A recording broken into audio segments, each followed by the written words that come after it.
नमस्कार, one India Hindi में स्वागत है। शिक्षा का उद्देश्य छात्रों के भविष्य को संवारना है, उन्हें एक बेहतर और जिम्मेदार नागरिक भी बनाना है। लेकिन कर्नाटक राज्य में एक ऐसे विवाद ने तूल पकड़ा है जिसके बाद धड़ाधड़ इस्तीफों का दौर शुरू हो गया है। आरोप लगाए जा रहे हैं कि कर्नाटक की सरकार शिक्षा का भगवाकरण कर रही है।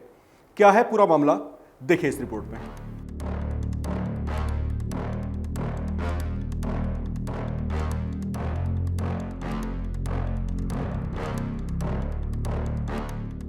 कर्नाटक के स्कूली किताबों में पिछले दिनों किए गए संशोधन के बाद यहां एक अलग तरह के विवाद ने तूल पकड़ लिया है। सत्तारूढ़ बीजेपी सरकार पर आरोप लगाए जा रहे हैं कि वो शिक्षा का भगवाकरण कर रही है। यहां पर हाल ही में राज्य सरकार की ओर से एक समिति का गठन किया गया था, जिसने कर्नाटक में 6ठी से 10वीं कक्षा की सोशल साइंस और 1ली से 10वीं कक्षा तक की कन्नड़ भाषा की पाठ्य पुस्तकों में संशोधन किया था। बताया जा रहा है कि उस संशोधन के बाद पेरियार, भगत सिंह और टीपू सुल्तान आदि से जुड़े चैप्टर्स या तो हटा दिए गए या फिर उन्हें संक्षिप्त में कर दिया गया।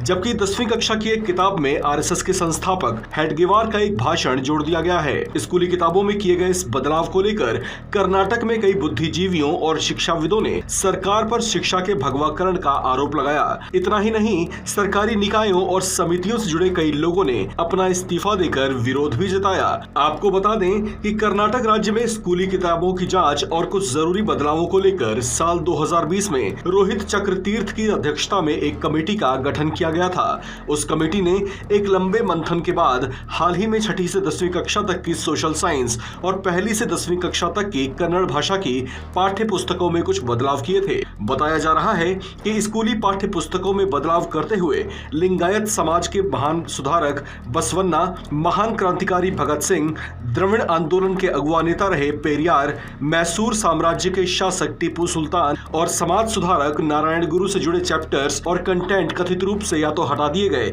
या फिर उनमें संशोधन करते हुए उन्हें छोटी पाठ्य सामग्री बना दिया गया। इसके साथ साथ 10वीं कक्षा की एक किताब में संघ के संस्थापक डॉक्टर हेडगेवार का एक भाषण भी जोड़ा गया। इसे लेकर कर्नाटक के शिक्षा मंत्री बीसी नागेश ने पिछले दिनों कहा था कि जो लोग इसका विरोध कर रहे हैं उन्हें दरअसल इस भाषण और उससे छलकती राष्ट्रीयता को पढ़ा ही नहीं। हालांकि उनकी ये दलील कई विद्वानों और विचारकों के गले से नीचे नहीं उतरी और भगवाकरण का विरोध करते हुए राष्ट्रकवि डॉक्टर जीएस शिवरुद्रप्पा प्रतिष्ठान के अध्यक्ष रहे लेखक एचएस राघवेंद्र राव और चंद्रशेखर नांगली ने सोमवार को मुख्यमंत्री बसवराज बोम्मई को पत्र लिखकर अपने अपने पदों से इस्तीफा दे दिया। इस खबर में फिलहाल इतना ही।